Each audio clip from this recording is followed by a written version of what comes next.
So we're going to do a review of Chapter 8 and Chapter 7. Chapter 8 is patient reception, and Chapter 7 is telephone etiquetteness. So Chapter 8 is getting us ready for patient reception, patient care, especially if you were going to be a medical assistant acting as the role of the receptionist. So you can do that. You can get a dual certification, one for medical assistant office administration and one for medical assistant. So the receptionist, as the medical assistant, greets patients as they're coming in, they're checking them in.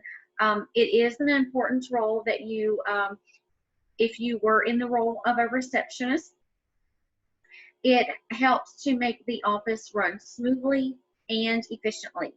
The duties of a receptionist can include opening the office, greeting your patients upon arrival, assisting new patients with completing their new patient packet or paperwork, their proper forms, copying their insurance cards, identification, and so on. Also with collecting co-payments, maintaining a clean and safe environment in the reception area, managing any disturbance or medical emergency in that reception area, taking on incoming calls, making sure that patients have their return appointments made, rescheduling appointments as needed, and so on, making reminder phone calls for patients' appointments, and explaining their co-payments. And also, if you are collecting that, you can further demonstrate to your patient and explain different things to them. So your physical appearance as a receptionist. I have said this numerous of times, your name tag is part of your uniform. You will be expected to wear that when you go to your clinical site. You are expected to wear that whenever you go to work. So that identifies you and who you say you are. It also will have your title of, okay, are you a medical assistant? Are you the receptionist? Are you the office manager? You know, are you the person that works in the lab? And that way also too, if a patient sees your name tag, they may not know who you are, but if your title is on your name tag, they can also see that, okay, I can ask this person this question. Or if they see maybe that you are the office manager, well, maybe those questions that you have or that are particular to your doctor may not be that right person. So that's another way that we identify with our name badges. So it is part of your uniform, and you are expected to wear it at all times. Communication skills. You have to have good communication skills, people skills. You have to have a positive attitude. You can't be that negative person all the time, one that, you know, just kind of huffs and puffs all the time, complains about everything, talks about people. You know, you really want to make sure that if you are that person that's working the front desk, you are a representation of not only the physician that is over the clinic, but for the clinic, that company's name, the office manager. So there may be more than one physician that you are representing. So you as that first person, that is, you are, you ever heard the expression of first impression? Okay, you are that office's first impression. You are what gives that patient that impression of that clinic, okay? So making sure the reception area is clean and neat and tidy, that it smells good. There is no broken furniture in there. So that person at that front check-in desk is responsible for all of that, okay? So, you know, how is the lighting? How is the furniture? What about reading materials? What about the television? What about the temperature? Making sure that all of that is comfortable for your patients and welcoming whenever they come into your clinic. You want to have a lost and found box that's kept at the front desk. Patients forget their umbrellas, their sunglasses, their purses, their wallets, and all of that sort of thing in the clinic. So have a lost and found, and then, you know, after some time goes by, if your patient never calls or never comes to claim it, then you can either donate it or, you know, or maybe follow your office policy. They may say throw it in the trash or what have you. So whenever you are opening the office is, you know, making sure all of the lights are on, all of the lights in the exam rooms are on, all of the computers are up and going. You are that first person to making sure that, you know, everything's turned on, everything's in its place. If you are collecting money, the money box is where it needs to be. Making their, you know, just walking around, making sure everything is neat, tidy, ready for your patients to begin to arrive. Okay, so you don't want to wait to start doing all of those things once your patients start getting there, because once your patients start getting there, you're checking them into the system, you're verifying their insurance, you're taking their co-payments, you are getting them ready for the medical assistant or the nurse to call them back to see the physician. So the phones are ringing, a multitude of things can be going on. And so that's why it's a good idea to get in that practice of making sure everything's up and running before you even open the doors to the clinic to have your first patient come in. When you are checking in patients, how are you? How's your day? You know, be that friendly. Always wear a smile. Fake it till you make it. If you are not feeling well, don't let your patients see that. If you're not having a bad day, or if you're not having a good day, I should say, don't let your patients see that. Leave your personal feelings at home. Leave your personal life at home. Don't bring all of that luggage with you to work because it shows. So some of the things that your patient is going to be required to show at their appointment is proof of identification. How do we know who you say you are? Just like we have name badges, and some name badges have photo IDs and some do not. Your demographic sheet. Your demographic sheet is going to be what has all of that patient's information on there. Their name, their date of birth, their address. They are leaving Social Security numbers off of there for HIPAA discrepancies, but your all of your insurance information, sometimes your patient's deductible information will be on that demographic sheet further down into the insurance claim portion. So, but your main information that's going to be on your demographic is going to be your patient's name, their date of birth, and their address and phone number.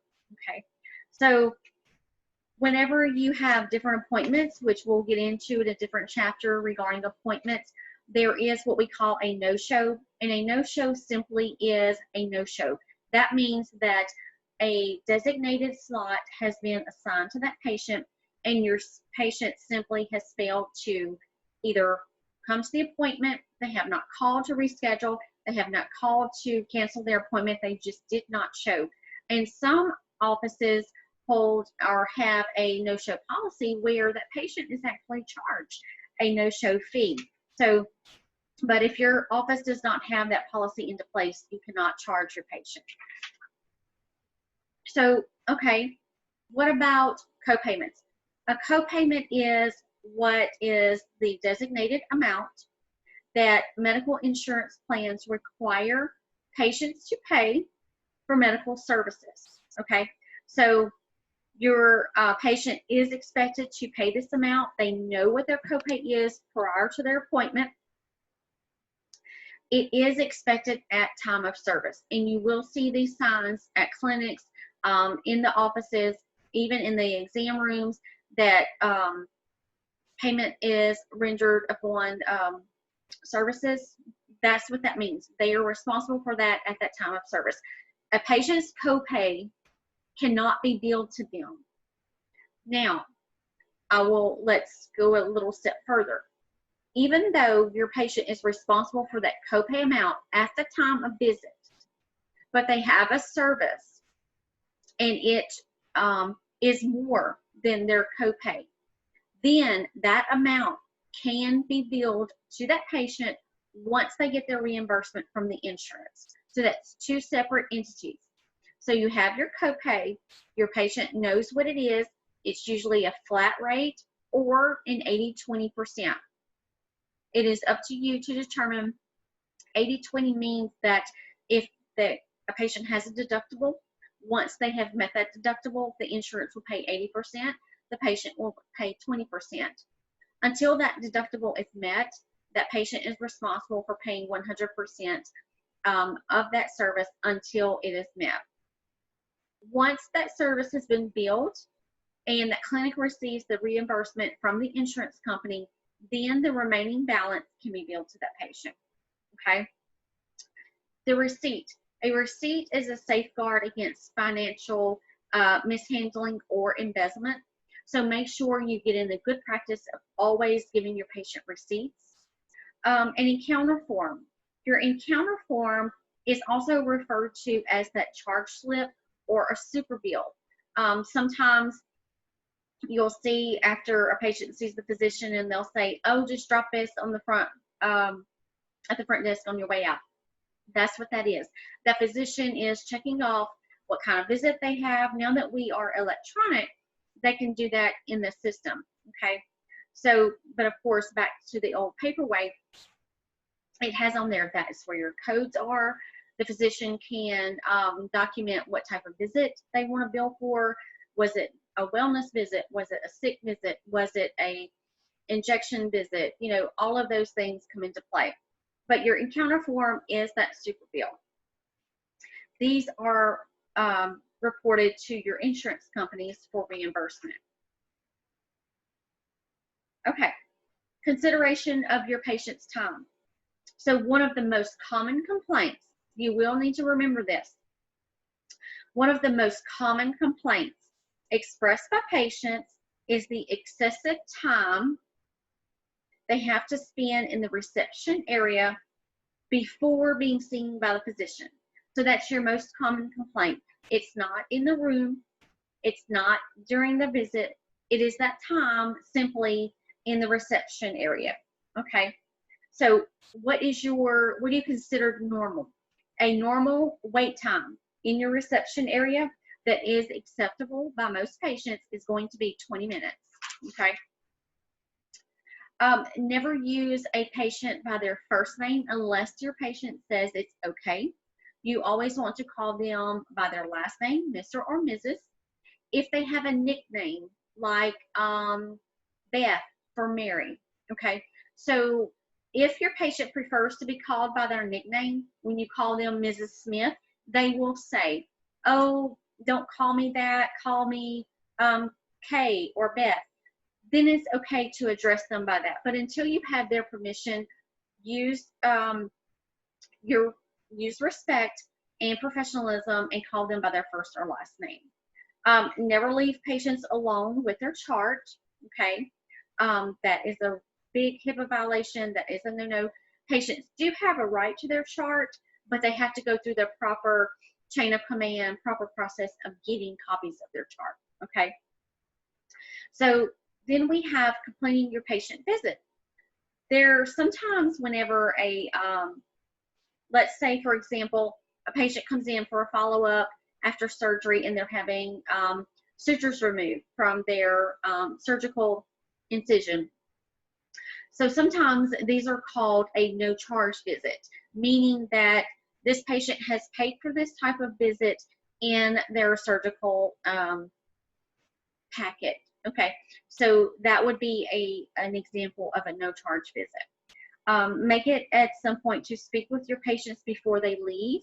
And what I mean by that, if you have checked your patient in and they're ready for the physician, and you have gone on to check in another patient, but you are maybe in the hallway busy, and that physician has discharged, or they have completed their visit with that previous patient, you know, get in the habit of saying, you know, bye, Miss Jones, see you next time, or have a good day. That just lets them know that you care about them, you care about their interests, and you going that extra mile.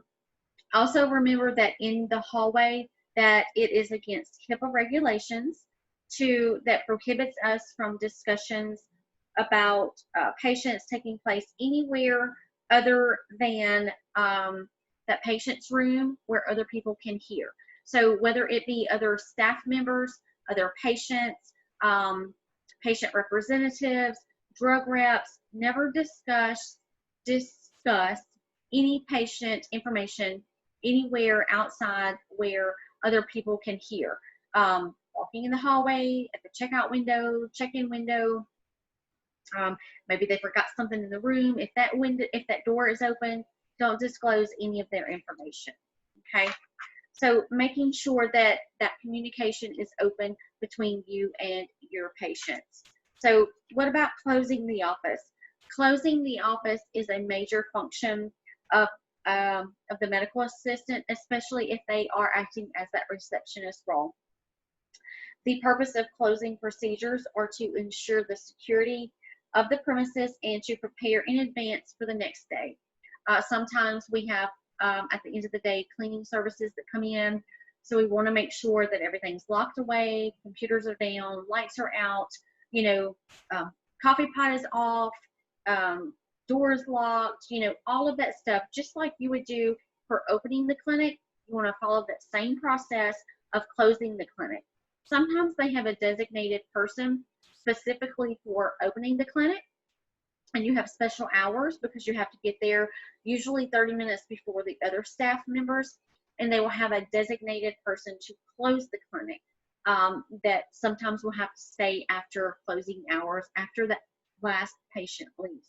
So keep in mind, if you are that closing person, you cannot leave until that last patient has been seen, treated, and left for the day. So then we want to talk about telephone techniques. Making sure that you remain professional at all times.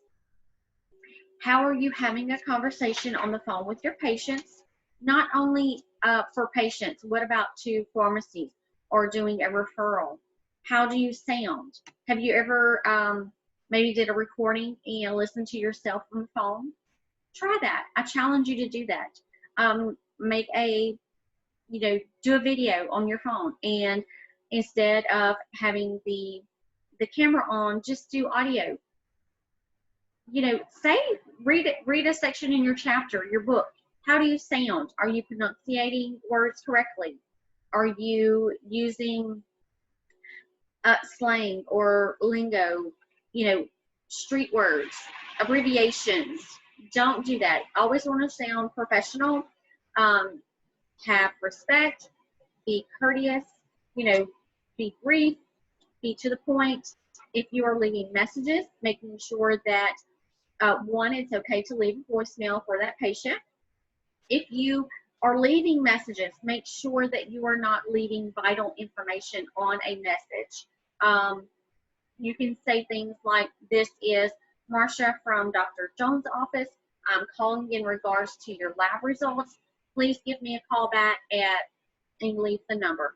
Don't say, this is Marcia from Dr. Jones' office. I'm calling to tell you that your sugar was way high and you need to get in here. That's not acceptable. First of all, you don't know for 100% that is that patient's voicemail, and you don't know 100%. You're going to scare your patients half to death. They may not get that message until the end of the day. They've gone home for the night, and then your clinic is closed, and then they have to wait till the next day. So definitely don't leave messages like that. So if you have a headset on, answering the phone, making sure that you are staying HIPAA compliant, and keep in mind that patient privacy is vital, number one key. Appointment reminders, we definitely can do over the phone. What about when you are calling in refills to the pharmacy? How are you going to do that?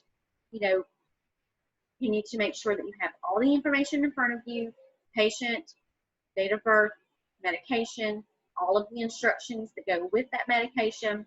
a callback number just in case the pharmacist can't understand your voice, or if they have questions on the dosage, or maybe their answering machine was messing up and it kept cutting parts of it off.